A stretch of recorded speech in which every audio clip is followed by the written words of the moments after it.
La muerte siempre ha sido inquietante y temible. El inminente final de la vida es algo a lo que siempre hemos huido. Sin embargo, también resulta en el sentido de la vida misma y en el hecho de hacer memorias de ella. Y es justo una vez al año donde celebramos a quienes ya no están con nosotros, pero no a llorar su pérdida, sino a celebrar su memoria y mantener su existencia con el recuerdo de su esencia. El Día de Muertos. Y es que la historia detrás de esta celebración nos lleva hasta nuestras raíces como cultura, llegando a ver a la muerte no como el final, sino como el siguiente paso, y en este plano seguir recordando a nuestros antepasados, algo que sin duda ha cautivado al mundo entero y que llevaría a crear distintas adaptaciones en el cine, pero hay una que sin duda cautivó a miles por el amor y dedicación a conocer una cultura diferente y con un proceso bastante interesante: Coco. Mi nombre es Pedro Araiza y esto es Corte A.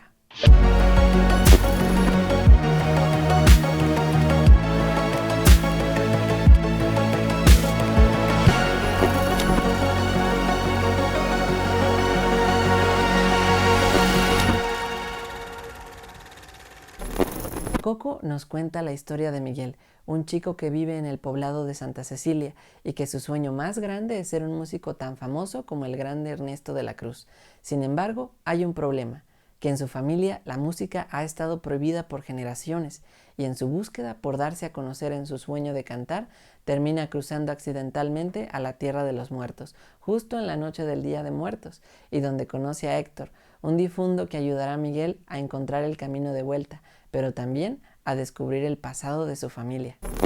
Sin duda, Coco es una película significativa culturalmente al tener como meta retratar una celebración importante para México. Todos estos detalles los observamos aquí, en El arte de Coco, donde se nos relata la premisa inicial que empezaría a formarse en 2013, siendo la idea inicialmente planteada por Lee Unkrich, donde inicialmente la historia era sobre un niño de Estados Unidos que durante su viaje a México aprendía sobre la cultura y sus ancestros. Sin embargo, la idea fue descartada con el tiempo, ya que el equipo decidió que la historia debía contextualizarse fuera de Estados Unidos en todo sentido si querían lograr un mensaje sólido, y donde Matthew Aldrich y Adrián Molina comenzaron con el acompañamiento de Jason Kratz y el director de la producción, Lee Unkrich, el desarrollo inicial del guión, buscando tomar aspectos esenciales de la cultura mexicana, así como un punto de partida notable. Sin embargo, conforme pasaba el tiempo, seguían sin lograr un avance notable, lo que llevó al estudio a replantear su enfoque,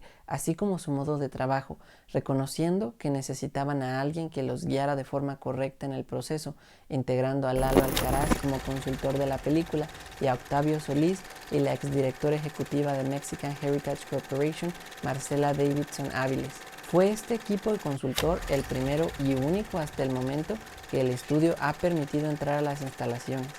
teniendo reuniones cada ciertos meses con el equipo de producción y en donde se formó este diálogo que permitió al guión avanzar. Todas las ideas habían sido puestas sobre la mesa y el tema era poderoso, pero estos 4 nombres carecían de un conocimiento de la cultura y en el caso de Adrián Molina la historia lo remontaba a su infancia. Sin embargo, necesitaban un mejor conocimiento de la celebración, así como de una visión más clara sobre México, su historia y sus tradiciones, por lo que dentro de este proceso ellos, así como una gran parte del equipo de esta película, viajó a México por varios años para poder familiarizarse con todo a su alrededor, visitando los estados de Guanajuato, Michoacán y Oaxaca, desde las grandes ciudades hasta los pequeños poblados de los alrededores. Esta fase del desarrollo es importante y significativa históricamente en el cine, ya que en la industria estadounidense el supremacismo de este país es expuesto sobre todas las naciones, y el reflejo de México en la gran pantalla de esta industria siempre se ha mostrado de forma denigrante y estereotípica hacia el público, lo que hace de esta producción algo único en años, al todo el equipo comprometerse a conocer la cultura, creando una conexión con lo que veían y aprendían y haciéndolos enamorarse del país, dándonos guiños de muchos lugares icónicos que podemos observar en la película como el Palacio Postal de la Ciudad de México y la zona arqueológica de Monte Albán. Fue también durante este viaje que surgió el diseño de cómo deben lucir visualmente, y el primer reto era separar la tierra de los vivos y la de los muertos, y en donde notamos siempre esta representación entre lo real y lo fantástico o imaginario. Más específicamente, vemos la similitud del pueblo de Santa Cecilia con ciudades como Pátzcuaro y Santa Fe del Lago. Y por otro lado, en la Tierra de los Muertos, la inspiración surgió de la ciudad de Guanajuato, al ver cómo la ciudad se distribuía a lo alto, imaginándola como una ciudad en constante cambio y llena de torres, simulando que las generaciones se van apilando una encima de otras, y siendo ambos mundos separados por los puentes de Cempasúchil que guían a los muertos de vuelta a la tierra de los vivos. Otro aspecto interesante en Coco fue el proceso de diseño de personajes, y en donde hubo innovaciones interesantes. Una de ellas fue el diseño de Mamá Coco, para quien se utilizó, además del modelado, un software que otorgó a partir del sombreado de la forma el detalle realista que podemos observar en sus arrugas, así como también la resolución de toda la producción fue mucho mayor para poder apreciar más detalles en el resultado final, y entre los cuales se encuentra la investigación hecha con múltiples personajes célebres mexicanos, tales como Frida Kahlo y Pedro Infante, para los cuales el equipo de diseño buscaba retratar de forma fidedigna, yendo a su lugar de descanso o como a lugares como Casa Azul para poder entender mayormente su esencia. Una vez se había terminado el diseño de personajes, comenzó la fase de la creación del arte y posteriormente la animación de la película en abril de 2016, y en donde comenzaron a trabajarse todas estas técnicas de color e iluminación, entre las cuales Ulrich consideraba esencial, predominando un color anaranjado sutil que da la sensación otoñal, pero podemos observar el mundo de los vivos con una paleta mucho más apagada, mientras que cuando llegamos al mundo de los muertos, este es mucho más vibrante y colorido, y donde todo el folclore mexicano cobra vida sustancialmente, utilizando un sistema de luces en el software que daba esa vida a todo lo que vemos a nuestro alrededor. Y llegamos al apartado sonoro, donde definitivamente vemos un trabajo importante, comenzando por la banda sonora, que fue compuesta por Michael Giacchino, pero esta propuesta fue fuertemente acompañada por todo el equipo, principalmente por Jermaine Franco, quien tuvo el acercamiento con Camilo Lara para poder documentar más de 50 músicos de distintos géneros, como el mariachi, la marimba y el jarocho, con el fin de otorgar referencias a Giacchino y así poder tener una referencia sólida y más clara para poder iniciar el acompañamiento musical. Para Giacchino era claro que este no sería un trabajo fácil, por lo que procedió a preguntarse qué era lo más apropiado para contar la historia. Sin embargo, logró darnos a través de este punto un soundtrack que es sutil al momento de introducirnos a la familia y que en los momentos de tensión se vuelve más intenso, pero no demasiado excéntrico, y dando este potenciamiento al momento que estamos observando. Además de la composición hecha por Giacchino, tenemos múltiples canciones como Recuérdame y El latido de mi corazón, escritas por Robert y Kirsten Anderson López e incluso Adrián Molina, que tienen estos momentos musicales únicos durante la película. Y es que esta no es una película completamente musical, pero sí es la primera vez que Pixar se aventuraba hacia este género, haciendo esencial un trabajo impecable y que funciona, pues estas piezas se vuelven un complemento narrativo, como la canción Recuérdame, que no solo sintetiza la temática de la película, sino que además se vuelve clave en la historia de Miguel, además de su adaptación al álbum de soundtrack, alcanzando en su momento el lugar número 13 por varios meses y obteniendo 1.58 millones de reproducciones. Y ahora llegamos a analizar la historia de Coco, que con una duración de 1 hora y 45 minutos nos presenta temáticas muy interesantes. Una de ellas, y la más vital, es la familia. Sin embargo, de inmediato vemos dos cosas: los conflictos familiares que existen con la música y el peso que Miguel lleva al tener que llevar el legado de su familia, no solo en el negocio familiar, sino en sus tradiciones. Y es que la familia aquí es este sostén emocional y afectivo, pero además se nos retrata esta conciencia histórica de nuestro pasado y cómo ésta representa también el presente, por lo que es importante recordar a los nuestros siempre, lo que hace que el conflicto de Miguel sea más que una inquietud personal, sino un pensamiento acarreado por toda su familia, y lo que lo lleva a pensar que él es diferente de ellos, haciéndolo alejarse cuando su familia no está dispuesta a apoyar su vocación. ¿Sin música? ¡Sin música! ¡Sin música! Creo que somos la única familia en México que odia la música. Pero yo... Vuelve para comer, mijo. ¡Te quiero, mamá! No soy como el resto de mi familia. Y aquí llegamos con el antagonista de nuestra historia, Ernesto de la Cruz, de quien sabemos más adelante que asesinó a Héctor para robarle sus canciones y así obtener la fama de la que él goza aún muerto. Esto es muy importante porque, contrario a Miguel, Ernesto genera el cuestionamiento de si vale la pena alejarse de todos y estar dispuesto a sacrificar todo para ser adorado o famoso en la vida, para que después ya nadie te recuerde. Deje en paz al niño. Trabajé muy duro, Héctor. No puedo dejar que destruya todo. Es un niño vivo, Ernesto. ¡Es una amenaza! Yo soy Ernesto de la Cruz, el mejor músico de todos los tiempos. ¿Dijo? Yo soy un hombre dispuesto a hacer lo que sea para vivir mi momento. No importa qué sea.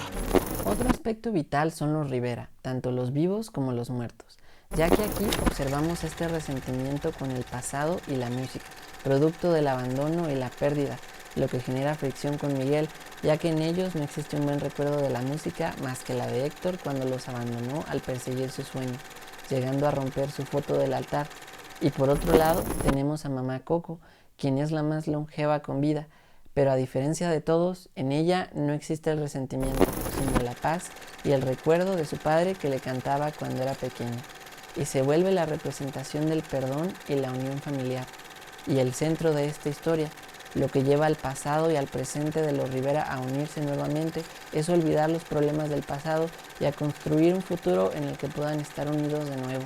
permitiendo a Miguel ser quien realmente es y seguir su vocación libremente.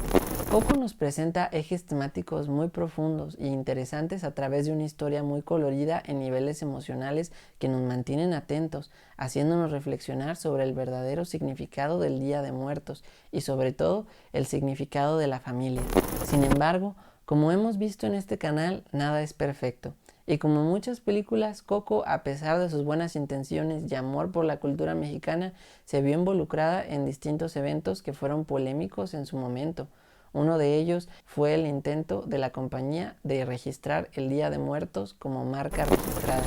ante lo cual se armó una junta de más de 20,000 firmas en change.org, considerando el acto como una apropiación cultural de lo peor,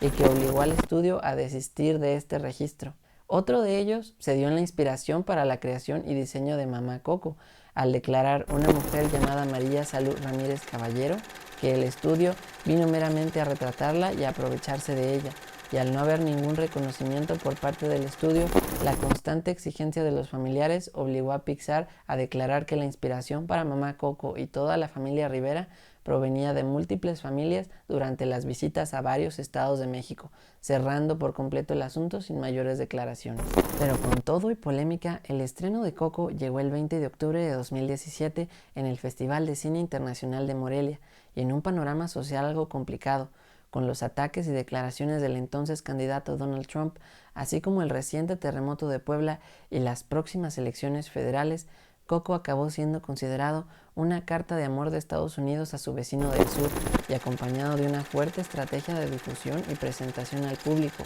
como una exposición en la Cineteca Nacional y la representación de Recuérdame en el Palacio de Bellas Artes. Coco estrenó oficialmente el 27 de octubre en México, siendo la segunda producción que el estudio sacaba ese mismo año, teniendo una recaudación única en todo el mundo, obteniendo en Estados Unidos y Canadá alrededor de 55 millones en su primer fin de semana, en México 9.3 millones de dólares y un ingreso nominal de 57 millones de dólares. Y algo sorprendente es que en China la película llegó al primer puesto con un ingreso de 18.2 millones de dólares y una recaudación total de 75 millones, teniendo un éxito sucesivo en múltiples países y logrando una recaudación total de 807 millones de dólares, que la hace un éxito indiscutible del estudio, ya que con un 97% de aceptación, Coco hoy en día permanece como un referente a la tradición del Día de Muertos, con una historia única y emotiva, y lo que hizo que en la temporada de premios se llevara múltiples estatuillas como la de Mejor Canción Original